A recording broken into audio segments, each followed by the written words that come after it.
اگلی حدیث عن ابی ہریرہ قال قال رسول اللہ صلی اللہ علیہ وسلم خصلتان لا تجتمعان فی منافق حسن سمت ولا فقہ فی الدین رواہ الترمذی کتاب العلم۔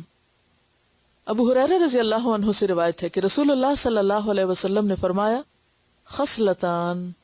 دو خصلتیں، دو عادتیں، اخلاق کی دو باتیں، لا تجتمعان، نہیں جمع ہو سکتی، فی منافق، کسی منافق میں، کسی منافق میں یہ دو باتیں ہو ہی نہیں سکتی۔ حسن سمتن، اچھی چال چلن، اچھا معاملہ، اچھا رویہ، اچھا اخلاق، ولا فقہ فی الدین، اور نہ دین کی سمجھ۔ یعنی منافق کے اندر دو چیزیں نہیں ہوتی، نہ اچھا اخلاق ہوتا ہے، بات کرتا ہے تو بدتمیزی سے،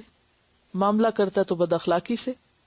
اور دوسری چیز جو اس میں نہیں ہوتی وہ دین کی سمجھ۔ یعنی دنیا میں خوب سمجھدار ہے لیکن دین کی بات اس کی سمجھ میں نہیں آتی، اس کے اندر نہیں اترتی۔ اور اس کے برعکس ایک اور حدیث سے پتہ چلتا ہے کہ آپ سے پوچھا گیا، اسامہ بن شریک کی روایت ہے، قالوا یا رسول اللہ ما خیر ما اوتی الناس، وہ کون سی بھلائی ہے جو سب سے زیادہ بہتر ہے جو لوگوں کو دی گئی، یعنی لوگوں کو سب سے اچھی چیز کیا ملی ہے، یعنی انسان کو کیا کچھ ملتا ہے، ایک انسان کے پاس مال، دولت، اولاد، گھر بار، کاروبار، علم، ڈگریاں، معلوم نہیں کیا کیا چیزیں انسان نے اکٹھی کی ہوتی ہیں،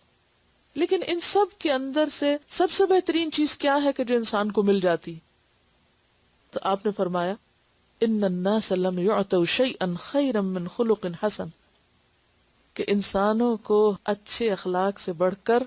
کوئی بھی چیز اچھی نہیں ملی، یعنی سب سے زیادہ بہترین چیز اگر کسی کو ملی ہے تو وہ کیا ہے؟ اچھا اخلاق۔ یعنی منافق کو اچھا اخلاق نہیں ملتا، اور مومن کو ملنے والی چیزوں میں سب سے بہترین چیز اچھا اخلاق ہے۔ تو گویا خوش قسمت ہے وہ شخص جس کی عادتیں اچھی ہیں،